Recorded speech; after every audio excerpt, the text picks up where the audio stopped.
Right now, NBC 26 live at 10. 2 people arrested for OWIs after a car collision in Green Bay.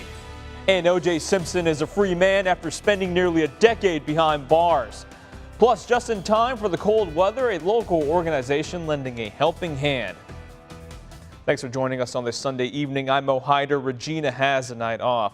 We begin tonight overseas. Authorities in France have opened a terrorism investigation after a deadly knife attack in the southern part of the country. They say 2 women were killed in an attack at a train station.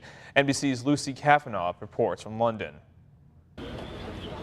Another day of terror in France. It appears that 2 women were stabbed and killed at the St. Charles train station in Marseille. The attacker we don't know much about. He's said to have shouted Allahu Akbar, God is great, as he carried out this attack. According to local media reports, he was shot dead by French security services. France's national police tweeted that the situation at the station had been resolved and that the perpetrator was neutralized and shot down. We did get reaction from the French president, Emmanuel Macron, who wrote on Twitter, quote, profoundly outraged by this barbaric act, in pain with the families and relatives of the Marseille victims. We also heard from the Interior Minister, who said that at this time they cannot confirm whether this is a terrorist attack, but an investigation is underway. This, incidentally, is the same train station where 4 American students were attacked with acid 2 weeks ago.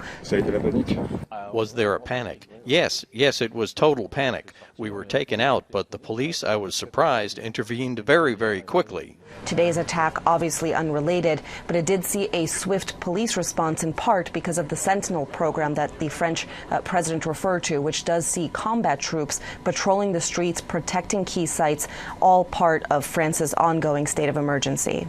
Lucy Kafanov, NBC News, London. Also, police in Canada say a man is in custody after 2 suspected acts of terror left 5 people injured. Authorities say the suspect first ran over and stabbed a police officer at a highway intersection in Edmonton last night before taking off. Officers also say the suspect then led them on a car chase and hit 4 pedestrians in the process. He later crashed and was arrested. No word on the conditions of the victims. Former football great O.J. Simpson is wrapping up his first full day as a free man. Simpson was slipped out of the prison in a remote area in northern Nevada just after midnight. He spent the last 9 years after a conviction involving a botched robbery at a Las Vegas hotel. Prison officials say they slipped him out of the back to avoid a paparazzi chase. He had about 4 boxes of stuff. 2 boxes were legal paperwork. I know that because he talked about it. And then there was also, we inventoried a lot of stuff. Shoes. There was a hot plate, things like that. The kinds of things that any inmate can purchase inside custody. Now, Simpson must now serve a period of probation. His whereabouts tonight are unknown. Well, it was a little chilly last night. Is it going to stay that way? Meteorologist Matt Hoffman has that answer. Matt. Hey, Mo, not going to be as chilly as some of the previous nights have been in northeast Wisconsin. We have some clouds moving on in. Also, a south breeze enough that'll keep temperatures from dropping too low. We'll see lows tonight generally in the 50s. Current conditions, most spots in the middle to upper 50s. Along the lakeshore, readings still in the lower 60s. We did have a few showers off to the west. A lot of those have fallen apart as they moved into northeast Wisconsin because we do have such dry air in place with dew points generally in the 40s, a few spots at 50 degrees. So we are going to stay dry for tomorrow. It's going to be a warmer and more windy day. Highs will top out in the upper 70s in the afternoon, but those winds will be gusty out of the south. We'll talk about when we do have rain and storm chances for our area coming up in just a bit. Mo. All right, thanks, Matt. Now, police in Green Bay say not one but both drivers involved in a crash early this morning are suspected of driving while intoxicated. NBC 26's Max Grossfield joins us with more. One of the drivers arrested here at the corner of Main and Webster in Green Bay, a 54-year-old Green Bay man, is suspected of his 4th OWI offense. The other driver, a 15-year-old Green Bay boy, is also arrested for OWI causing injury. The crash happened at around 2:30 this morning. Police say the older man had to be taken to the hospital with life-threatening injuries. Officers say crashes like this highlight the importance of driving sober and alert. There are just too many people overall, whether it's juveniles or whether it's people who are adults that are driving while under the influence of alcohol, and we'd like to see those numbers decrease. Police closed the intersection for several hours before reopening it around 8. Both Green Bay Police Department and Brown County Sheriff's deputies helped in the investigation.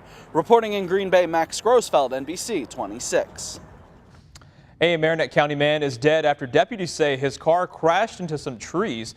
They say it happened after 3 in the afternoon on Friday off Harbor Road in the town of Peshtigo. The man was treated and sent to Bay Area Medical Hospital in Marinette, where he later passed away.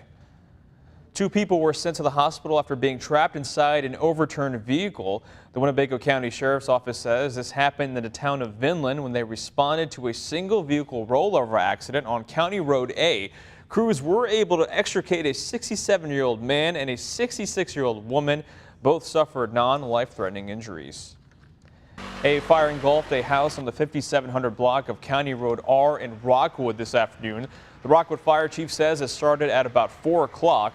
He also says the stairs were destroyed, so firefighters had to break the upstairs windows to battle the flames on the top level. The chief told us a woman was home, but luckily she got out safely. That's good. That's what we like to see, no injuries. And more than 50 firefighters from more than half a dozen departments battled that blaze. The cause of this fire is still unknown. 2 arrests have been made in a string of vehicle thefts in northeastern Wisconsin counties. The Waupaca County Sheriff's Office says 21-year-old Jordan Fritch of Weawaga and 37-year-old Jesse Schmidt of Fremont are in custody. They say the men broke into vehicles and also picked locks. Later on, they found out the stolen items were at a pawn shop. Many of the vehicles were in the village of Fremont, Portage County, Winnebago County, and the city of Wauwiga. Deputies are stepping up their patrols after 2 shootings near Milwaukee. Both incidents happened on I-43 over the past week on Monday. Someone opened fire from one car onto the other, but no one was injured. Then on Friday, one person was hospitalized after a rush hour shooting on the highway. No one has been arrested, but police have said a suspect in the second incident. Deputies say the extra patrols will send a message to anyone who may want to commit more violence. Provisions in a Republican bill relaxing Wisconsin's concealed carry would allow state felons to keep antique firearms. Right now, felons in Wisconsin can't own firearms for the rest of their lives. People under restraining orders often have to surrender their weapons as well. Some people with felony convictions have argued they should be allowed to own guns so they can hunt. The Supreme Court begins its new term Monday, the first full term of the Trump presidency.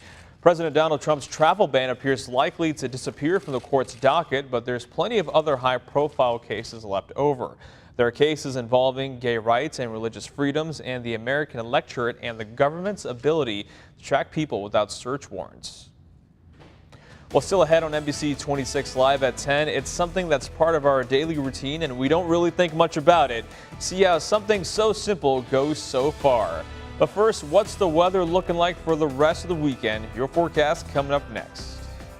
You're connected to NBC 26 News at 10 with Regina On, Matt Hoffman Weather, and Chris Ferrier Sports. NBC 26 News at 10, keeping you connected.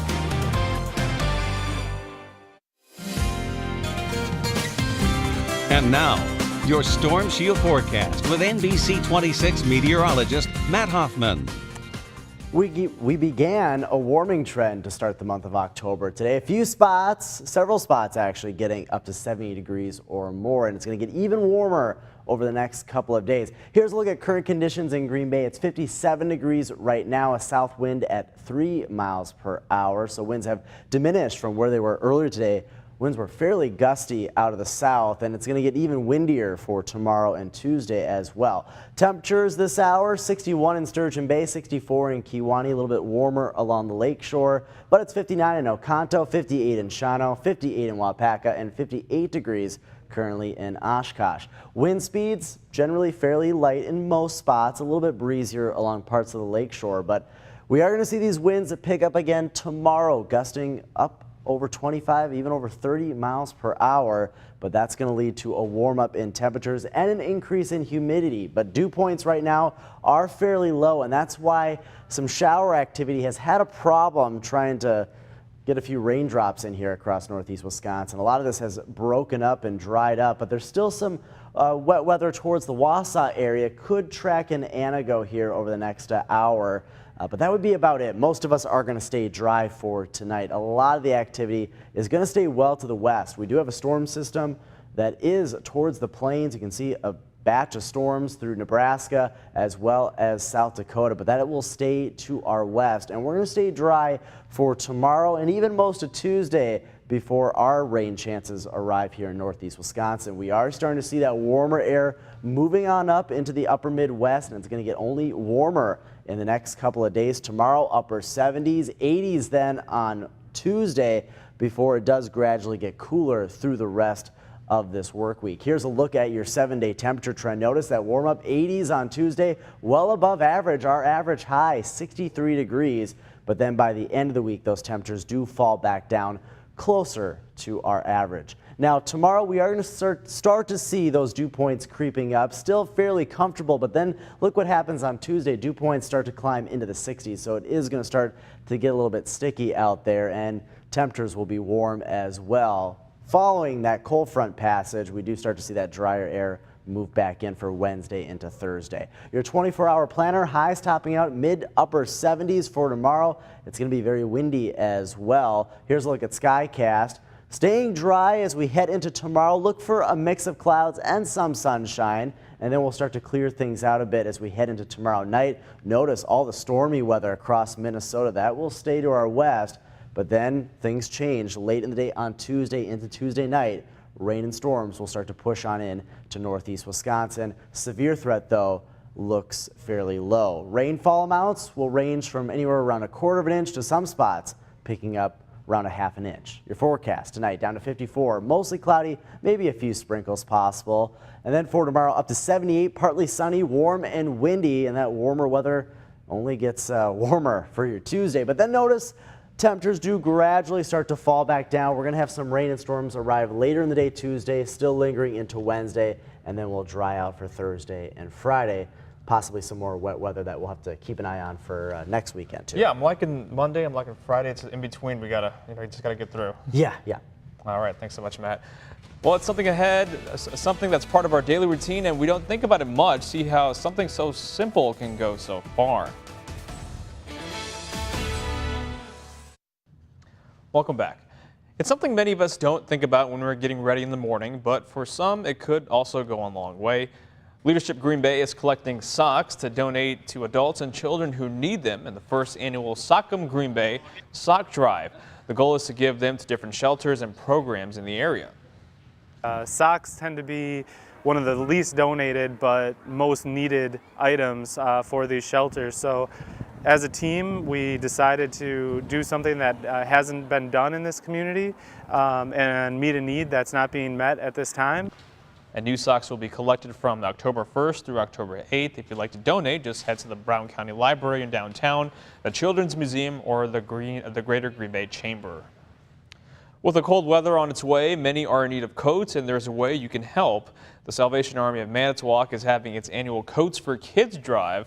You can drop off used or new coats at dozens of locations. They say they have nearly 1,500 kids registered who need coats. Last year, they gave just over 1,000.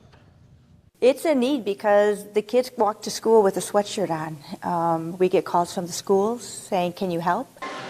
Volunteers are also needed to help set up the coats before distribution. Well, thanks for spending your Sunday night with me. Stick around for Sports Rewind with Chris Barrier coming up next.